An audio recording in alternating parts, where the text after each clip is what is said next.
Again, I want to thank you for joining us on today's Neustar webinar, Why First-Party Customer Data is Not Enough. And now it is my pleasure to turn things over to your moderator, Devin de Blasio. Devin, you have the floor. Thank you so much, and thank you everyone for joining today. We really appreciate your time.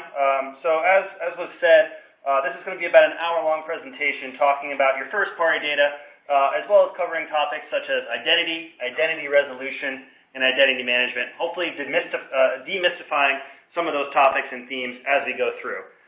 So today we have two presenters joining us. The first will be Joe Stanhope, Vice President, Principal Analyst at Forrester, who's providing some industry overview of identity and identity management, followed by Ryan Engel, General Manager of Customer Intelligence at Neustar, who will cover some tactical processes and overview around implementing an actual identity management infrastructure. So without further ado, I will kick it over to Joe Stanhope to start off the presentation. Take it away, Joe. Thank you very much, Devin. I echo what you said in the introduction. I'd really like to thank Neustar for inviting me to join this session this afternoon and talk about identity resolution and the use of data for marketing and customer experience. And even more so, definitely want to thank everybody on the phone listening and watching today, because we know that you're very busy. A lot of demands on your time. Everyone's got a busy life with a lot happening. So taking a few minutes out of your busy day to spend it with myself and with the Neustar team means a lot to us, and we certainly appreciate your time. So today I'm going to be talking about identity resolution and its critical importance to customer engagement. And today we live in what Forrester calls the age of the customer. And what that's meant to develop is essentially an articulation or the demarcation of a new age or epoch in the history of business that really defines the idea and outlines the idea that consumers are in control of their relationships with brands, rather than historically it's been the other way around. And this has a big set of implications and downstream impacts on corporate strategy, how corporations buy and leverage technology, and of course on customer engagement and marketing and customer experience. And in this world of the age of the customer, where consumers are in control, we've learned two really critical things in the last few years. First, one of the big takeaways is that consumers are incredibly connected. And it's not just the fact that we all have a smartphone in our bag or in our back pocket. Of course we do, but it's really a recognition of the idea that the amount of time we spend on these devices, the number of locations that we use these devices in, the number of times per day, the number of sessions we spend on them, the breadth of connected devices that we have access to over the course of our days. And of course, the incredible spectrum of applications and capabilities that we undertake on these devices. The second big takeaway in the age of the customer is that consumers are not merely empowered by the technology they have access to, and of course the cultural implications of being in control, but consumers have become, frankly, entitled. We have incredibly high expectations for the brands that we do business with, and I would invite you to reflect upon how you engage with brands, how you buy, how you perceive elements when you're marketed to or when you call customer service and have experiences with these brands that you do business with.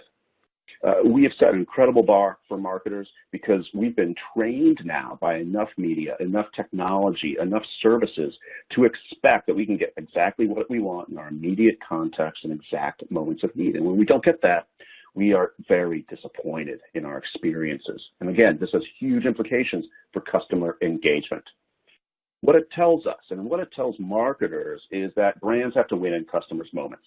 And that's a surprisingly big sea change. Historically, brands have been able to segment their customer base, take out maybe some ads in broadcast television or on publishing sites, or maybe in newspapers and mass media, and reach a large swath of their customers with a single communication. And of course, brands were in charge. They were able to determine who they communicated with, when, what they told those customers, how they told those customers.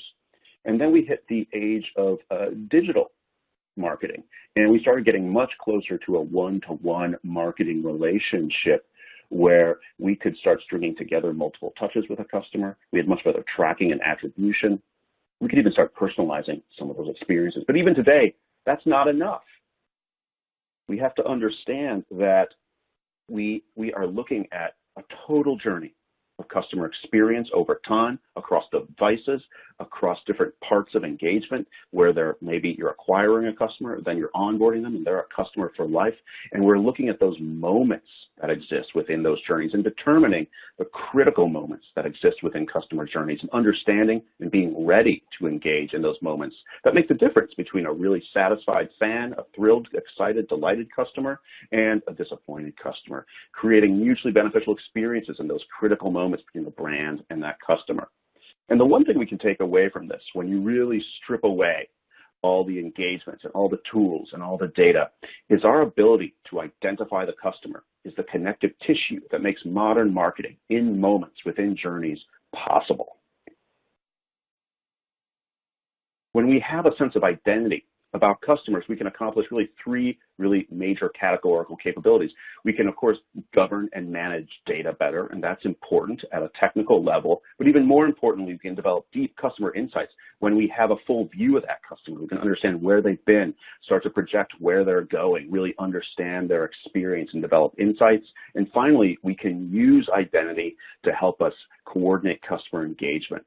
When do we have to interact with a customer? Where and on what device do we interact? So we see data collection, developing insights and understanding customers, and giving the ability to orchestrate and deliver experience all depends on the sense of identity about a customer. And when you think about it, a sense of identity is really what underlies all of marketing.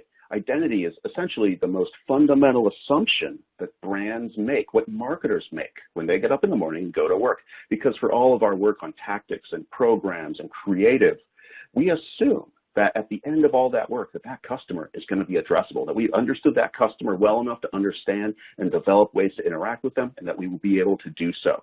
And then I'll come back to identity.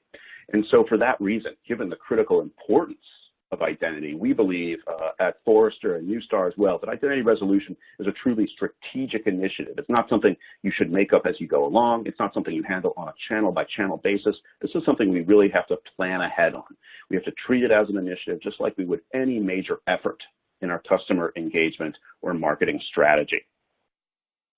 Now, it's easy to say this, and it's not always easy. Historically, identity has not been easy, but it's well worth it. We have to work through a number of challenges. The first of which is marketers have often had to contend with some unpleasant trade-offs between accuracy and scale. I'm not going to go through a huge technical discussion of deterministic and probabilistic techniques. Those certain things are certainly important to understand, but marketers find themselves in the middle of this discussion and even sometimes friendly arguments about how to balance these two elements. Obviously, we want to have perfect deterministic matching and total accuracy all the time, so we can be very specific in the way we engage and personalize and have real one-to-one relationships, but that isn't always possible. And sometimes we need more scale. We need to get access to more consumers, or sometimes we don't always have the data. And so we have to look at probabilistic techniques, perhaps, to reach the number of people that we want to interact with. And that, again, has trade-offs where it might be more suitable for different use cases because we don't have the same kind of accuracy that we would otherwise.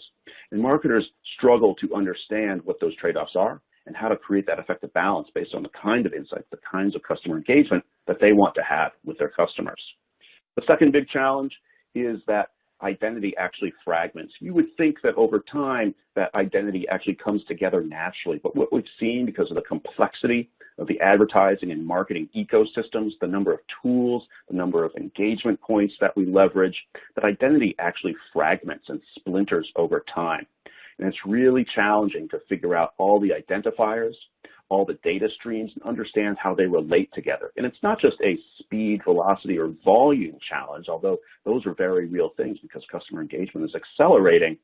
What's actually the hardest is that a lot of these identifiers that we might use to create a sense of identity and a more cohesive customer profile are very different from one another. It's like comparing apples to oranges to mangoes. How do you link cookies to mobile IDs, to customer information, to email addresses?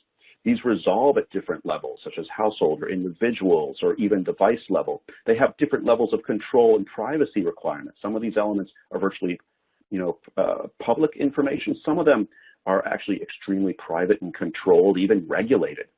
So understanding how to bring these identifiers that are coming off of our engagement together to create that identity is a big challenge today.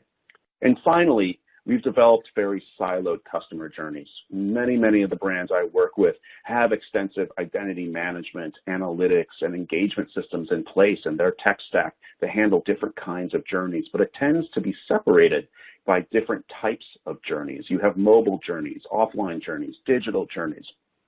And when you see fragmentation in customer experience, this again separates the data off, and it separates our ability to develop those cohesive insights and craft and execute those true omni-channel customer experience strategies. So this brings us to the idea that we need to think about identity resolution, one, in a strategic way, but we also need to think about it a little bit differently. And so at Forrester, when we started looking more deeply into identity, we actually intentionally called it identity resolution because we wanted it to be separate from the idea of just pure identity. Because identity resolution to us represents two key capabilities. The first key consideration in identity resolution is one, to understand that there's no single sense of identity. Identity requirements actually vary by life cycle stage and what we know about the customer. In fact, identity is quite progressive that you develop over time. And that's appropriate. It's not a completely binary on or off sense of identity. You have different levels of knowledge, different types of identity about your prospects and customers as you develop relationships with them. And as such, those levels of identity actually map to different use cases. But again, it's not black or white or binary. There's a spectrum of identity. The second big part about identity resolution is understanding that it's not a one-time project, that it's actually a continuous process. And so we've tried to define this in four basic levels of process. The first being to conduct identity resolution. Yes, you collect information such as identity keys, and you bring those keys together using various techniques that are at our disposal and working with firms like a Neustar. But that's not enough. What we actually want to do is take our sense of identity and align it with what we know about customers. And this is where it becomes truly powerful, truly strategic, and very actionable. We take identity and we blend it actually with customer profiles, because a profile is applicable to insights and engagement. So once we have identity and profiles brought together, we've got a real asset in identity resolution that we can then deploy in the final stage of the cycle for various business purposes for marketing customer experience.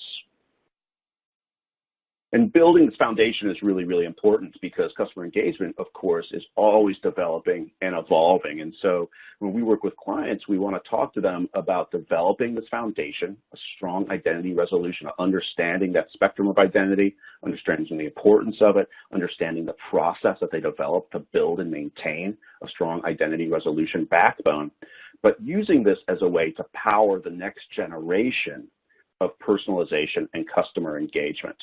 Everyone talks about personalization. A lot of our clients use it. We look at it as a watchword at Forrester. We listen for it actively to understand what our customers are doing there. And I'm sure a lot of companies and people in this audience think about personalization in different ways, and many ways, as it pertains to their own marketing and customer experience efforts. And we think, again, identity resolution is really foundational to being able to do strong personalization today, but it's only going to become more important in the future. We need identity resolution to really prepare us for the promise of the future of identity resolution, because we see personalization shifting in the near future in three critical ways. And so a strong identity foundation helps us prepare for this future.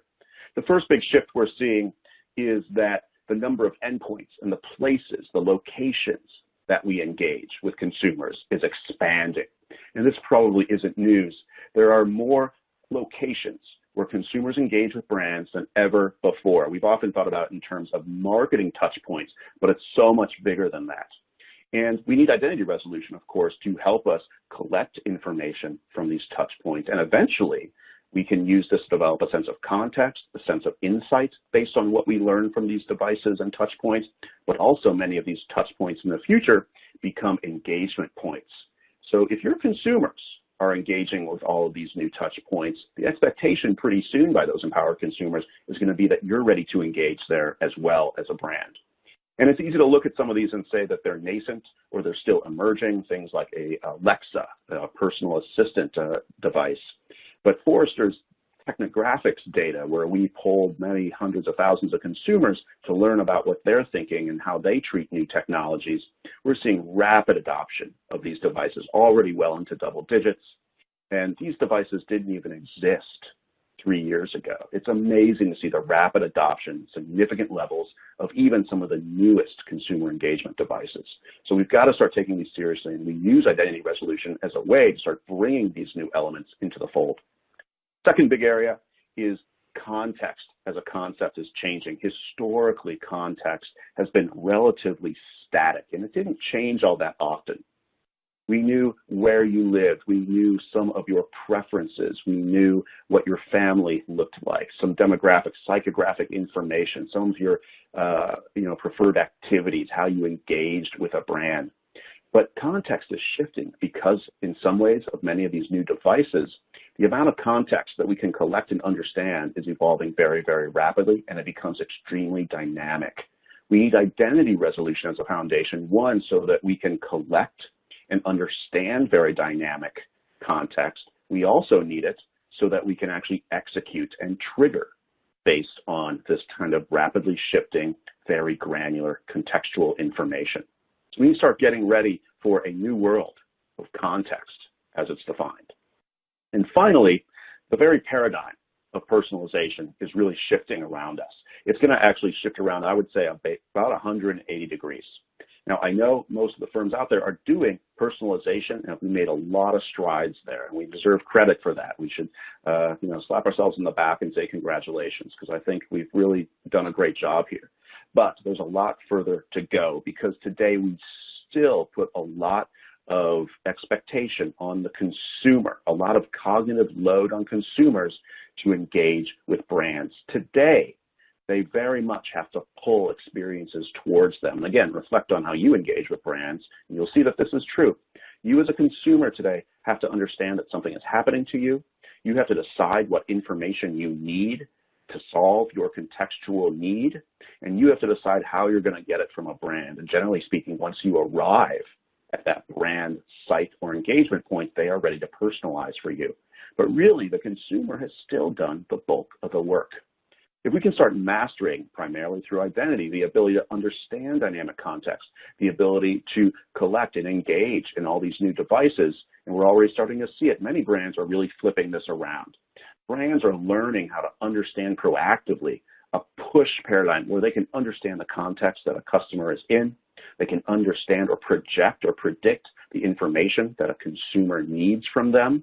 They can figure out now how and when to provide that information and in what channel or touch point is the best place to reach that customer, and they can give that information or push it to that consumer as that moment is occurring.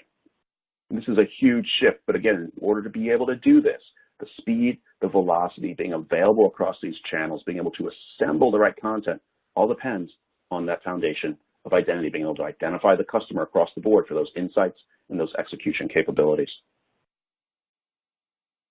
Now, there's not one single way to do this. I certainly wish that we could give you a checklist of 5 or 10 things that you go off and do this afternoon when we get off the phone to master identity resolution. But the truth is, many situations are very variable. Your situation is going to be different from your neighbor's. So you're in a different industry, you sell different products, maybe different geographies even. So identity resolution implies different needs for different brands. So there's no single solution. And in fact, you should be wary of anyone that tells you there is one single cookie cutter solution to identity resolution. You need to think about it in the context of your own firm and your own needs. But I can walk you through, start to prepare you for how you start thinking about identity resolution, how it applies to your own situation at your firm, and start thinking about 4 key requirements as you look to escalate and really further develop your identity resolution capabilities. So let's start with 1, you need to develop the capacity to assess the right identities. So as you look for maybe partners to help you, or you start developing your own internal capabilities, start thinking about, again, you're not developing a single sense of identity. You're not developing even a golden record. You're really thinking about, 1, what are the use cases that we're going to apply identity towards? What kind of insights do you need about your customers? How do you want to engage with your customers. Those are your use cases. This is how identity is applied, and that determines where you fall on that spectrum of identity needs. That determines the level of identity capability, the type of identity resolution and profile for your customers that you need to develop. So make sure that anyone you work with is able to support the right use cases that match to how you want to engage with consumers. Second, think about quality. My more advanced customers are really starting to spend a lot of time focusing on quality. We recommend that you start thinking about quality up front. It's really easy to focus on just collecting data and following a process and reorganizing some of your customer journeys and engagement strategies, but always have the idea of quality and continuous improvement in the back of your mind. It's up to you as the brand. You own this. You need to take responsibility for measuring and optimizing your identity resolution efforts. And any providers you work with need to be able to support the ongoing measurement and optimization of those efforts. So you are going to spend time thinking about elements like match rates. Anytime you're bringing data together across multiple environments, there's matching involved. But matching is only one aspect of a bigger quality and optimization effort in identity resolution. Don't think that match rate is the end-all, be-all. There are many different ways that you should be measuring the quality and accuracy of your capabilities. You can think in terms of addressability. Addressability is really important. It really defines actually the number of customer profiles you are able to actively engage with. This is important and oftentimes underutilized because it actually defines your actual addressable universe for your marketing efforts. So don't forget about this one. Accuracy is becoming increasingly important. Simply put, are you reaching the people that you targeted?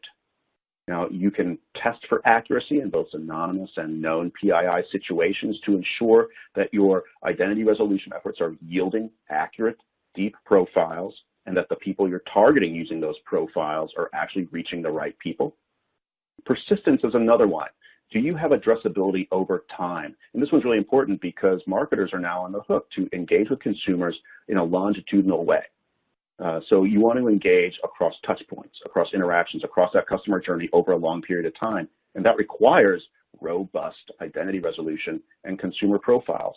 If you have brittle profiles in identity, for example, a cookie expires, someone changes their mobile number, and your profile breaks apart or is less addressable, that breaks your ability to engage with a consumer in a longitudinal way. So you need to have persistence. You need to measure essentially for what period of time are your profiles addressable. And then, of course, the proof is in the pudding. Marketing performance is really what determines success. And your organization may have different KPIs. We hear a lot about return on investment, customer lifetime value, certain corporate goals. But you can run controlled experiments. You don't have to do it on every single campaign, but running regular controlled experiments with holdouts to make sure that the records that you push through and the campaigns and programs that go through your identity resolution processes as a foundational capability are yielding higher performance than those that don't. Because that's how you build that business case for continued investment and ongoing optimization and improvement of your identity resolution programs, because it supports your marketing KPIs and objectives. Next, think about a roadmap for identity resolution. You're already thinking about the use cases that you want to deploy. Think about in the longer term a roadmap of use cases that you want to use. I oftentimes break this down into three key pillars: the targeting use cases, the measurement use cases, and the personalization use cases.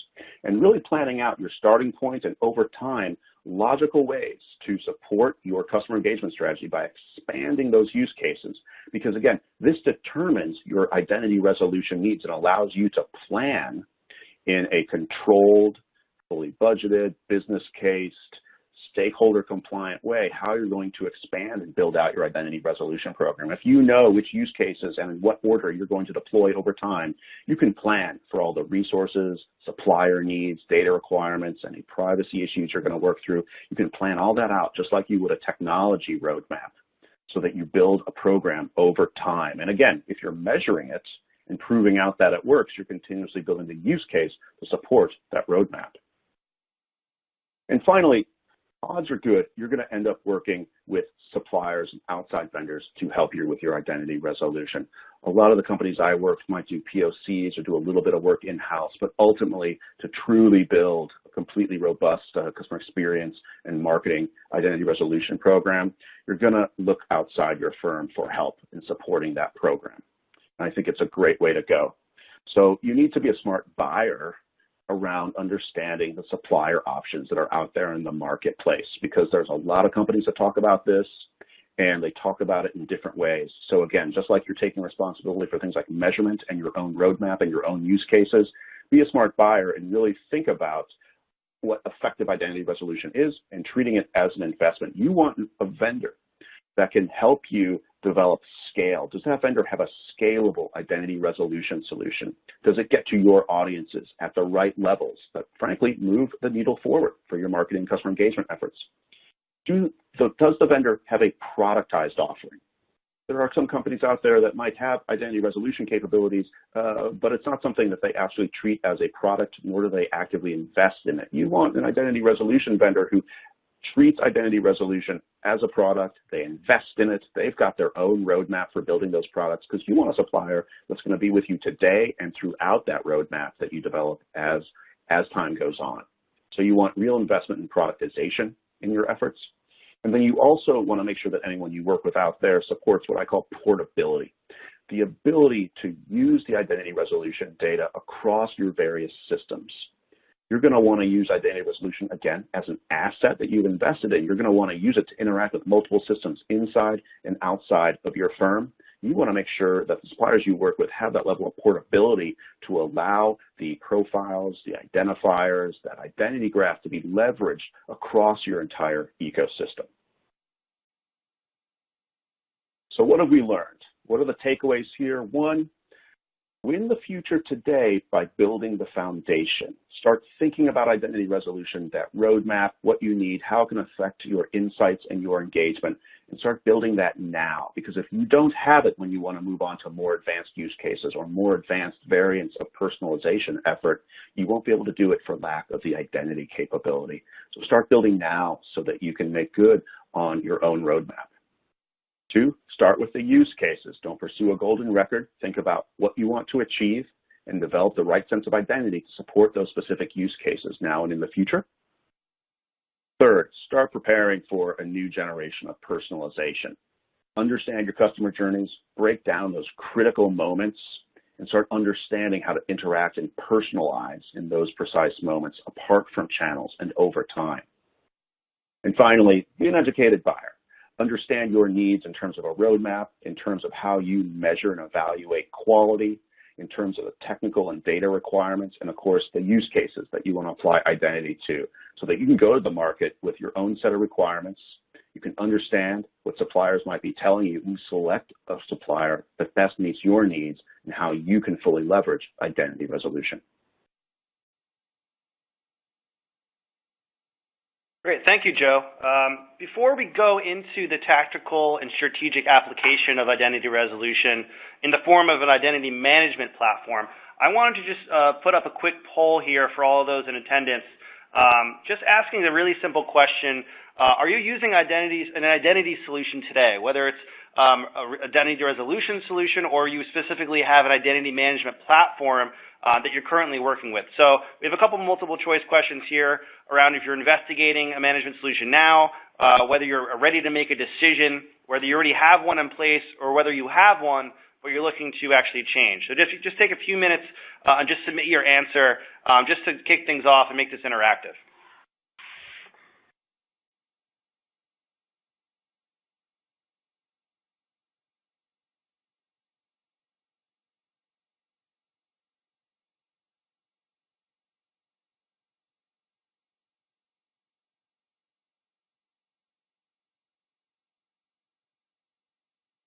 All right, thank you guys for everyone who submitted your responses. Let's take a look at what the results are.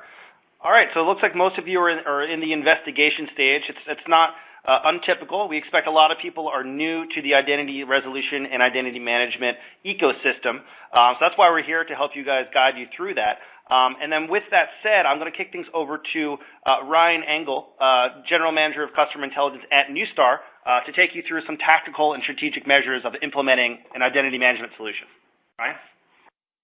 Thank you, Devin, and thank you, Joe, for sharing Forrester's perspective around identity management. I think you set up nicely the main concepts that matter in identity resolution, and have framed well how the market is evolving and how and why companies should develop their own identity management strategies.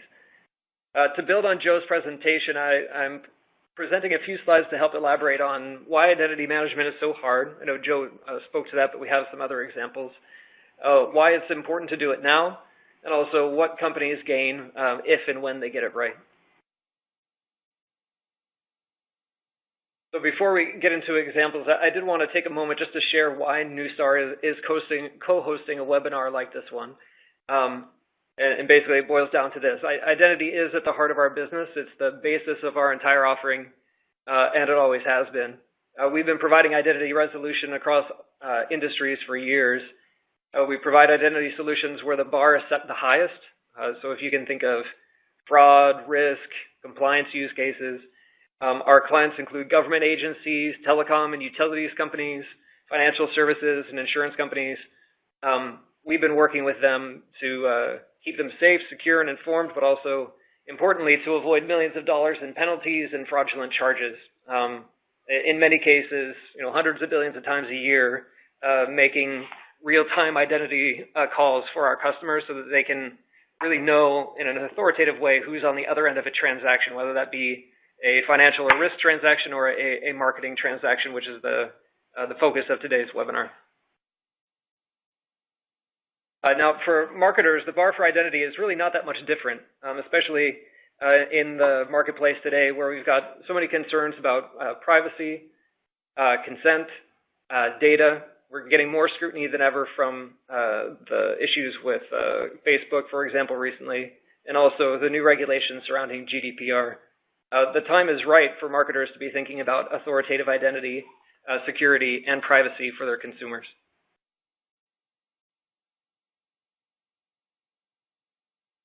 So why is having first-party data not enough? There is an emerging consensus that first-party data is one of the most valuable assets that companies own. You want to know who consumers are, where they live, what they're interested in, what they value, what they're willing to pay for, and how to best market to them. It is a lifeblood of a customer-focused enterprise. It's not only valuable, but it's also very expensive. So companies are investing huge sums of money to collect, store, and analyze big data. You hear a lot about data warehouses, data lakes. The goal, of course, is to achieve faster growth, greater profits, and improve customer loyalty. Unfortunately, for many companies, the actual value of customer data falls short versus its potential. So we spend too much money collecting disparate data sets, which are then hard to connect, and there's no clear picture on how it all fits together. We spend too much time and effort analyzing data, or maybe you experiment with artificial intelligence or machine learning to help analyze the data for you. It can be expensive, and the return on investment is often mixed at best. So we'll talk over the next few slides about what makes monetizing customer data so difficult. The first, and now this is a little bit of a riff on Joe's comment about accuracy versus scale. I think it's a different kind of application of it. Companies need to strike a balance between quantity and quality of data. So all companies want accurate, rich, first-party customer data so they can achieve the objectives that we mentioned on the previous slide. But now we face another paradox that the more detailed data that companies try to collect, the less likely they are to collect any customer data at all. So if you set the identity bar too high for consumers, they might refuse to sign up for your services. If you have a website and people are required to authenticate to log in, well, I don't want to give you too much information about myself, so maybe I'll pass. Likewise, if you set the data requirements too high for franchises, third-party sellers, and other business partners that can act as valuable distribution networks for you, you run the risk that these important business partners might take their business elsewhere. So we end up with a compromise. You get higher quantities of data, but at a much lower quality, and then you're left to do the work yourself to stitch it all together.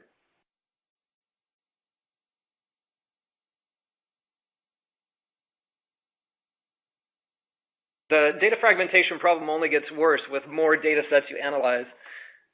So most companies own multiple views of the customer. So for example, loyalty, CRM, your .com, your call center, help desk, and so on. Each customer is different. Each data set is different.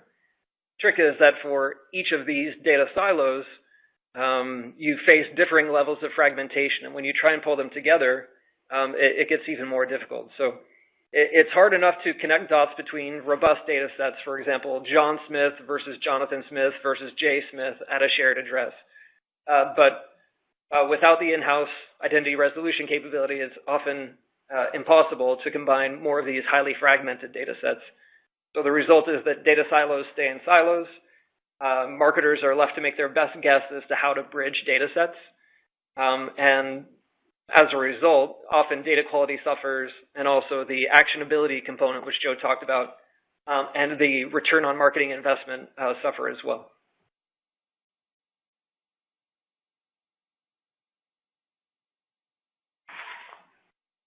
So a lot of clients ask us, so companies are getting better and better at building cross-device identity graphs. They're providing linkages across online signals in all these connected devices, right?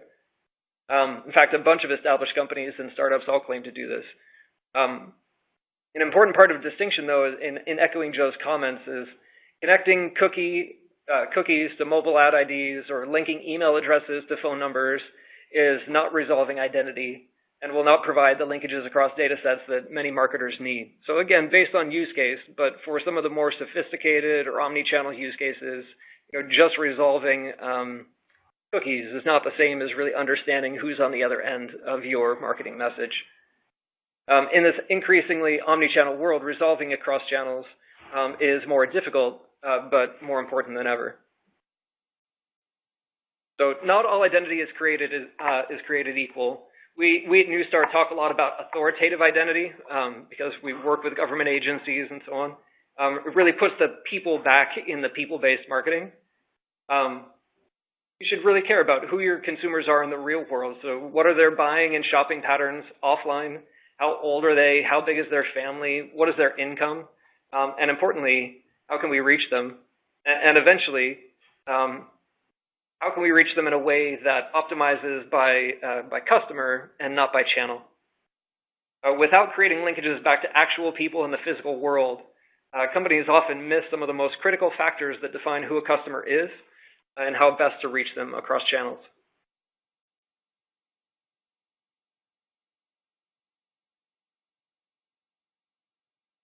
So knowing customers, both in a real and tangible way, improves your marketing effectiveness today, but what about tomorrow? So what you know about your consumers is constantly changing, but the consumers are changing themselves as well. The challenge for marketers, in using Joe's words, is to shift from audiences to triggers. So for example, a finance or insurance company would want to know if there's a change in life event, right? So a customer relocates, maybe gets married or divorced, has a child, gets a new job, or maybe loses a job. All of those will give signals as to whether that consumer is in the market or not.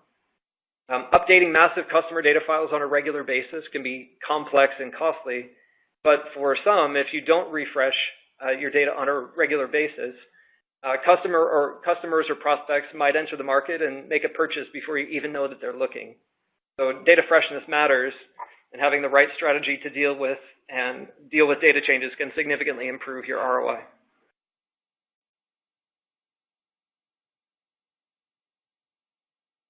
So the data challenges we've outlined so far, of course, will only get worse over time. Customer data continues to proliferate. There are more touch points, more systems that we're trying to integrate with at an ever-increasing rate. We agree with Joe that identity resolution is a strategic initiative.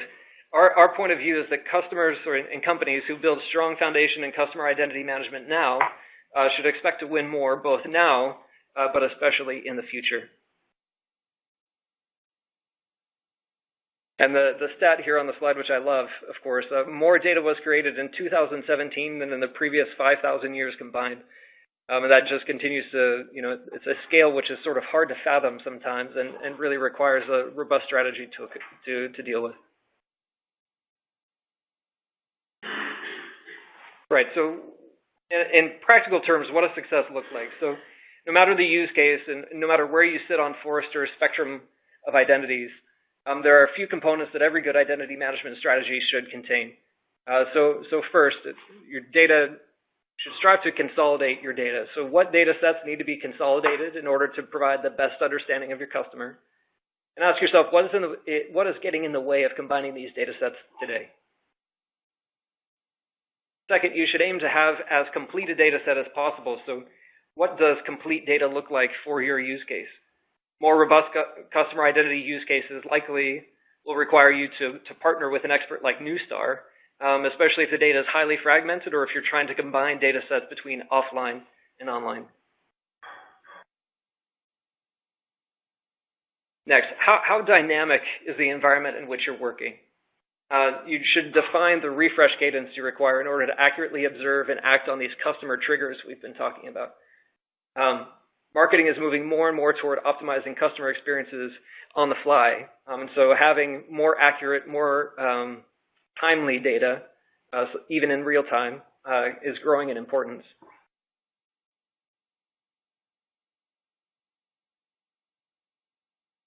And then from combining online and offline, decide whether people-based identity offline would provide additional value to your business.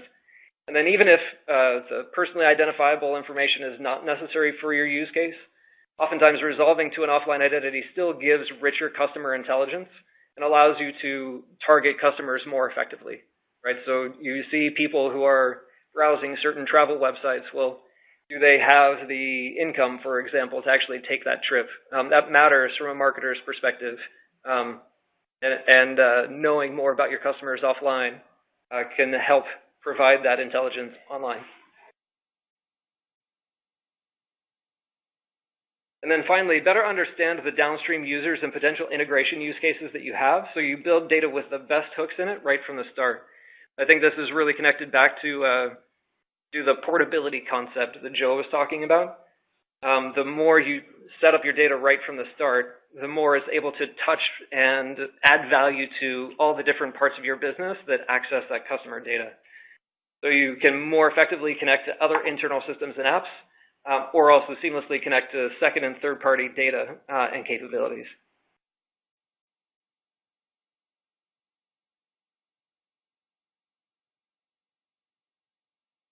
So from our view, from Neustar's perspective, identity really is at the core of everything that a marketer is doing.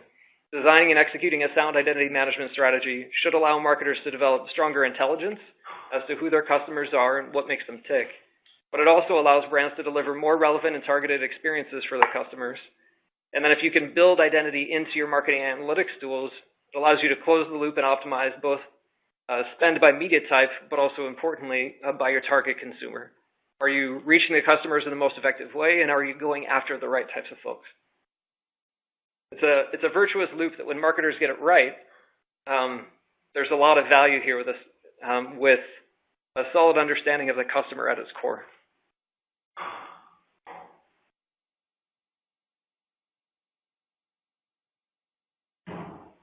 So to bring identity management framework to life, I'd like to highlight a couple of clients who are pursuing their own identity resolution strategies in partnership with Neustar. The first example is a well-known brick-and-mortar retailer. It's pivoting to a more customer-centric approach to marketing. They've historically had a really robust CRM database, but they haven't been able to connect their offline CRM data to their digital marketing activities. Up until recently, they had no way to connect customers online versus in-store, and also they have purchasing over the phone. So they had major blind spots across their database. Also, in working with a different identity supplier, this customer was only able to update their data on a monthly basis, which meant that they were unable to monitor the changes in address for customers and prospects, which is one of the biggest triggers for purchases in their category. Finally, the client had historically spent a large portion of their paid media dollars on direct mail catalog delivery, and those catalogs were very expensive to ship. And so the less accurate the customer data, or the more duplicative, or the less unique the addresses and the contact information in there, the more the client was wasting every year in marketing investment. So this retailer came to us and partnered with Neustar to build a truly omni-channel view of the customer, linking online browsing to offline purchases, to receive data updates on a more frequent basis, so that we better understand when consumers are actually in the market for the products that they sell, and so they can be targeted with timely and relevant promotions for those customers. And then importantly also to eliminate wasted marketing investments. So we had way too many duplicate customer records. The customer contact information was out of date or incomplete. So really rounding that out and being sure that it was accurate and complete helped with their marketing return on investment of their catalog business in particular. The second example I wanted to highlight is one of the world's largest airlines. They have a robust loyalty program which allows them to identify in detail about half of all customers who are traveling with them on any given flight. But unfortunately for the other half of customers, it's really a total mystery, especially due to intermediaries like online travel agencies who are growing in importance in the travel segment. It's hard for airlines, hotels, to get the level of detailed customer information that they want. The airline had little more than a name for a given traveler up until the day before his or her flight, and only then would they find out more about the customer, like date of birth, email address, and so on. Without the robust identity solution in place, even these additional bits of personal information weren't enough to identify individual consumers in many cases. Even when we could, or when they could identify those customers correctly, they were often still identified too late. So the airline had a very limited window in which they could sell potential value-add services like seat upgrades, Wi-Fi, extra baggage, and so on, which is a key source of additional revenue for airlines in today's market. So to address these and other challenges, the airline partnered with Neustar to identify more consumers more completely and much earlier in the process, to deliver more relevant and timely promotional offers to consumers because we had more robust information about who was there, to identify new potentially high-value customers to target for acquisition into their program, and to eliminate wasted marketing dollars.